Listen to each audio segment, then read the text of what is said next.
बाबू नमस्कार। आज का जो शीर्षक हमने रखा है कि महाराष्ट्र में जो कुछ समय हो रहा है, ये बनी थी महाविकास अघाड़ी, तो अभी ये महाविकास तो कम कर रही है, ये महाविनाश कर रही है, या कुछ लोग ये कह रहे हैं कि ये सिर्फ महावसूली की सरकार है, या फिर हमको जो दिखाई पड़ रहा है वो नहीं है और इसके पीछे कुछ और भी है। आप इसको कैसे देख रहे हैं? मैं इसको महाविकास धाड़ी बोलूंगा। हमारे धाड़ धाड़ का मतलब छापामारी जो होती है उसको अच्छा। धाड़ बोलते हैं। तो ये महाविकास आघाड़ी नहीं है, ये महावसूली धाड़ी बन गई। जिस अच्छा। ढंग से आंकड़े सामने आ रहे हैं, जिसका ब्यौरा आ रहा है, और खुद कमिश्नर ये बता रहा है।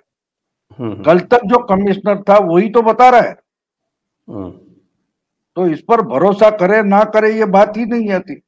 और जब तक वो वहां है तब तक तो बोलेगा ही नहीं ना। जब तक वहां है वहां उस तक बोलेगा नहीं। तो जब उसको हटाया गया, देखो अप्रूवर जो होता है, माफी का साक्षीदार हम मराठी में बोलते हैं, तो वो तो गुनाह में शामिल होता है। बिल्कुल। तो वो तो क्या बोलते हैं हम, आई विटनेस होता है उस चीज का।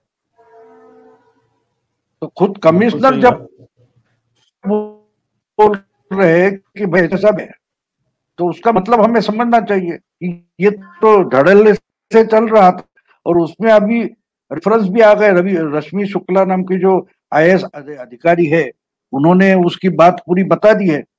उसके सब टेलीफोन सर्वाइलेंस किया था, फोन को रिकॉर्डिंग किया गया है, वो सब आया है ना।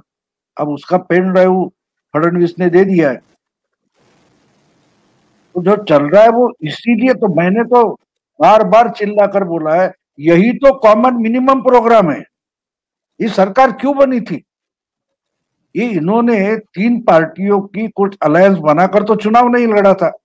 चुनाव खत्म होने के बाद ये अलायंस बनी है। और बनी किस आधार पर? तो बार बार बोलते हैं कॉमन मिनिमम प्रोग्राम है। तो कॉमन मिनिमम प्रोग्राम यही है कि मैक्सिमम कमाओ और कम से कम 3 उसके हिस्से करो और बांट लो। यही तो कॉमन मिनिमम प्रोग्राम है। और वो तो चल रहा था, और आज नहीं चल रहा था।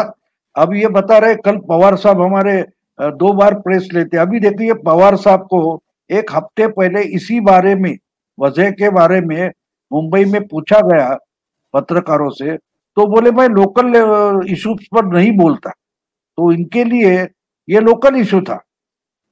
यानी दुनिया कहती है कि मुकेश अंबानी इंटरनेशनल इशू है, सब्जेक्ट है, और इनके लिए लोकल है। और जाके दिल्ली में जाके लोकल इश्यूज पर 2 दिन में 2 प्रेस लेते। अब जाके इनको पता चला कि ये लोकल नहीं है।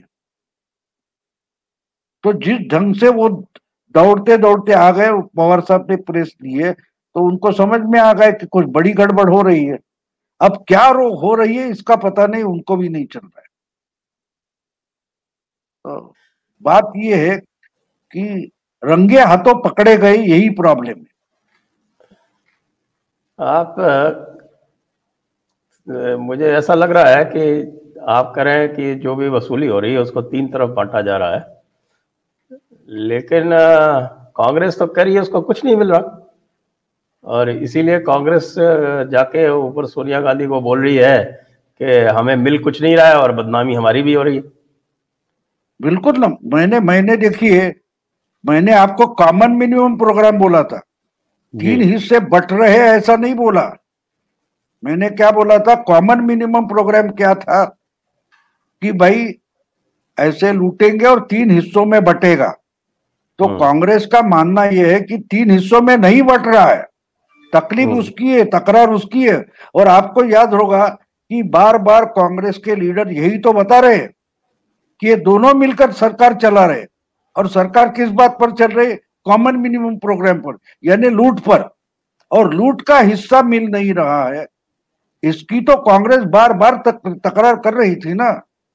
बीच में आपको याद होगा 4-5 महीने पहले मेरा ख्याल है अशोक चौहान वगैरह लोगों ने कंप्लेंट की थी, कि खुद राहुल गांधी ने की थी कि भैया ये तो शिवसेना की या एनसीपी के गवर्नमेंट है, हम तो उसमें है, लेकिन हम निर्णय प्रक्रिया में नहीं है। तो निर्णय प्रक्रिया का मतलब निर्णायक हिस्सा नहीं मिल रहा है। हम लोग समझ नहीं पाते। हम बारीकी से अगर समझ ले तो राहुल गांधी क्या बता रहे थे, उसका हिस्सा नहीं आ रहा है, इसका मतलब हम निर्णायक प्रक्रिया में नहीं है। जो आखिर कुछ आता है उसका हिस्सा तो नहीं पहुंच रहा है, इसका मतलब हम सरकार में है लेकिन सरकारी हिस्सा नहीं है।